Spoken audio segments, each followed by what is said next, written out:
Good morning everybody, my name is Amy. Welcome back to another Sunday school video.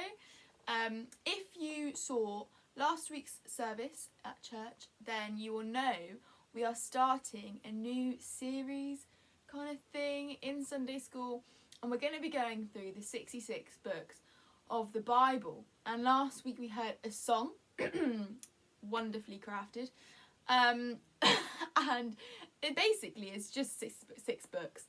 It's nothing else. It's just memorising the 66 books. But because it's done in a song, if it's a song, you learn the words so much more easier. Anyway, but we're going to go through the books of the Bible, and don't worry, we are not going to do a book a week. Because if we did a book, we'd be here for a very, very long time. We'd be here for 66 weeks, in fact. I'm going to start this week with the first 5 books of the Bible. And the first 5 books are often known as the Torah or the Pentateuch. They're the first 5 books, and they're the books of the law. So the first 5 books of the Bible, I know you know, are Genesis, Exodus, Leviticus, Numbers, and Deuteronomy. And it's really hard to say them without seeing them. I don't know about you, but I almost can't do it without seeing them. But I will try to restrain myself. But yeah, so these are the first 5 books of the law. Now the first book, I think most people are pretty good on the first book. The first book is Genesis, and I'm going to give you a key word for every book, or the first 5 books, to help you remember what it's about. And for Genesis, it's kind of easy to think of a word for this one. And Genesis is all about beginnings. This is where it all begins. This is where the Bible begins. This is where creation begins. The world begins. This is where man and woman are created.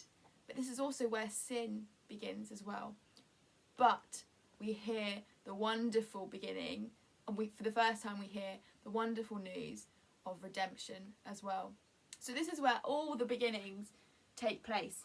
Now I'm going to split Genesis into 2 sections to help us understand what happens. And in chapters 1 to 11, it traces 4 key events. Starts off with creation. We all know the creation story pretty well. And then it goes into the fall. Actually, sin comes into the world, and man sins and does wrong. And then sin is created. And the next section is the flood. Noah's Ark, we know the story of Noah's Ark, most of us. God looks at the world and looks at all the sin and looks at all the wrong in man, and he doesn't like it. It's not the good and perfect world he created. And then the last section that is broken down into is nations. Chapters 10 kind of look at like lots of names, Noah's descendants. There's a few of those chapters that just names, and I don't know if you've noticed, none of them are easy to pronounce. Apart from Noah. None of them are easy to pronounce, so I'm not going to try. But it breaks it down into all the descendants. And then in chapter 11, we get to the Tower of Babel. And then from there, all the people disperse into their nations. And that's where we get this people living in different nations, speaking in different tongues. So the 4 key events in chapters 1 to 11 are creation, the fall, the flood, and the nations. And then the next section is chapters 12 to 50, which is a much, much bigger section. But in this part, it looks at 4 key people, and it tells their stories. And it looks at Abraham, Isaac, Jacob, and Joseph. Abraham is the first one, and God comes to Abraham and tells him, look, I'm going to make you into a great nation. And he makes Abraham this amazing promise that there's going to be, more descendants than the stars in the sky. And God gives this promise to Abraham. And throughout the Bible, we see this promise being fulfilled. Abraham's son is Isaac. And again, that promise carries out in him. And Jacob's son is Isaac's son. And that promise continues. And then Jacob has a lot of sons. But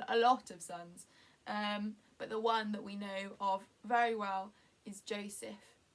And Joseph ending up in Egypt. And then all these descendants at the end of Genesis end up in Egypt. So that is very briefly, as brief as I can try to be. I need to speed up a little bit, otherwise this video is going to be very long. But that is the book of Genesis. Now next comes the book of Exodus, and our key word for Exodus is exit. And I think that's quite an easy one to remember. Exodus, exit. Yeah? Okay, we get it. It's the second book is about exiting. Now at the end of Genesis we've just said the people are in Egypt, and Joseph, was given great favour by Pharaoh, and he had a very high position in Egypt. But after Joseph dies and after Pharaoh dies, a new Pharaoh comes along, but he doesn't favour these Israelites as much, and he feels no obligation towards them at all. And actually the Israelites become slaves, and they are enslaved in a country that isn't even their own. But the great thing about Exodus is that it's a story of deliverance.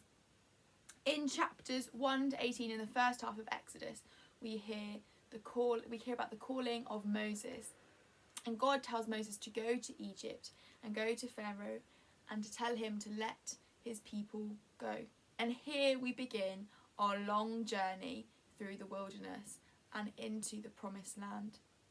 Now God promises the land flowing with milk and honey, but it takes a long time to get there. And while they're in the wilderness, while they go out, the other half of Exodus in chapters 19 to 40, God begins to teach his people what it means to be holy and what it means to serve God. These people have just been enslaved in a country that's not their own, and now they've been given this newfound freedom, but they need to be taught the right ways to live. So that is the end of Exodus. I did that one much shorter, so that's all right. We're getting there now. Next book is Leviticus. Now our key words so far have been beginnings and exits. Our one for Leviticus, well, it's 2 words actually, but is offerings and feasts.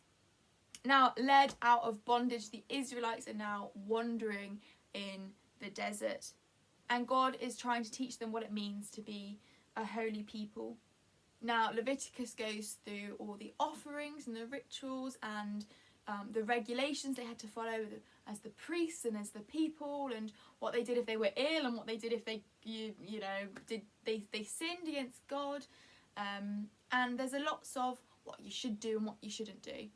And we can look at that book and think, oh well, I don't like that. It's just a list of rules. But actually, this book points to a much, much bigger picture. It points to God's provision for the sinful humanity, a blood atonement. Now, there's lots written about, when you need forgiveness for your sins, you take an animal and you sacrifice this animal, and that's your blood sacrifice and your sin offering. But actually, this right here points to a plan that God's had, a plan where God is going to save humanity, where Jesus comes and takes that punishment for us. We don't longer need to bring a lamb or a dove or a goat or whatever. We don't need to do these things anymore, because God and Jesus provided that sacrifice, and he was that offering, and he's taken our sins away. Now we can have a relationship with God. So that's 3 books down, 2 to go. We've done Genesis, Exodus and Leviticus. Next we get to the book of Numbers. And Numbers, again, is one of those books people are like, oh, let's just bypass that one. But our key word for the book of Numbers is wanderers. I've used that word currently already, but the Israelites are still wandering in the desert. Now the book of Numbers begins and ends with a count of the people wandering, that Moses that God is leading through the desert. Hence Numbers, they've been counted. Numbers. Make sense? Yeah, great. But it's between those 2 counts where the real story occurs. Now, 12 spies were sent out into the land that the Israelites were going to claim and going to fight for. And out of those 12 spies, 10 came back and went, no, we can't do it. Nope, they were fearful and they didn't think God would help them through it. They were disobedient. They didn't believe that God was going to be able to give them this land, even though God had promised them this land. So 10 out of the 12 said, nope, we're not doing it. We can't do it. And actually, as a consequence of that, these people were left wandering in the desert for 40 years. And that generation never got to enter the promised land. But although God did judge his people, and although there was a people who were disobedient and who turned their backs away from God, God remained faithful. There's that word again. He remained faithful. He faithfully led them through the desert still, and he kept his promise, and he made sure the later generations would enter that promised land, but he still protected them in the desert. So that is the book of Numbers. And now we move on to the book, my last book, the book of Deuteronomy. So our key words did I say? Yeah, I just said the key word for last one. The key words we've had are beginnings, exit, I nearly forgot that, offerings and feasts, wanderers, and then finally, Deuteronomy is the second law. Now, Deuteronomy is the last 5 books of Moses, the last 5 books of the law. And here Moses reviews the last 40 years. All this wandering they've been doing, this journey and this deliverance, he reviews it. And soon the people are going to enter the promised land. But Moses wants to prepare these people. This new generation, he wants them to learn from the mistakes that their fathers and their fathers' fathers and their fathers' fathers' fathers, all the mistakes that these generations before had made. And so Deuteronomy is kind of laid out in a series of sermons. And Moses reminds them of the central point of obedience, of obeying God and following him. Knowing that, this is tricky. You've been wandering in a desert, you've just come out of Egypt and you don't really know what's happening now. But there's a big, big, big God who can do big, big, big things. And he's faithful to his promises and he's going to look after you. And here at the end of Deuteronomy, the people are ready to enter the promised land. And we'll find out next week what happens when they do. But as we come to the end of those 5 books, there's one kind of word that has kept creeping up and that I've kept referring to, and that is God's faithfulness. We can summarise these 5 books by saying that God is faithful. So many times have God's people turned their backs against him. In Genesis, in Exodus, in Leviticus, in Numbers, and in Deuteronomy, the people have sinned and they've not had faith and they've not trusted in God. But God's not gone, all right, well, you're on your own now. No. 40 years in this desert and God's still there saying, come on, follow me. I'm going to lead you and I'm going to keep my promise. And if God is faithful to his people then, he's faithful to us now. So these books are still relevant to us today, no matter how different their names are, no matter how different the circumstances. God is the same God and God is still faithful. So I hope that has helped you understand these books a little bit more, given you a little bit of an overview. There is so much more to these books that I've not said, but this is already becoming a very long video, so I need to wrap it up quite quickly. I haven't got time to sit here and talk to you more about these books, but I hope you have enjoyed this. Like I said at the beginning, please do go back and listen to the song. There is still that prize if you learn and memorise for under 14s, may I also say. But yes, I hope you have a lovely week and we will see you very soon. Thank you.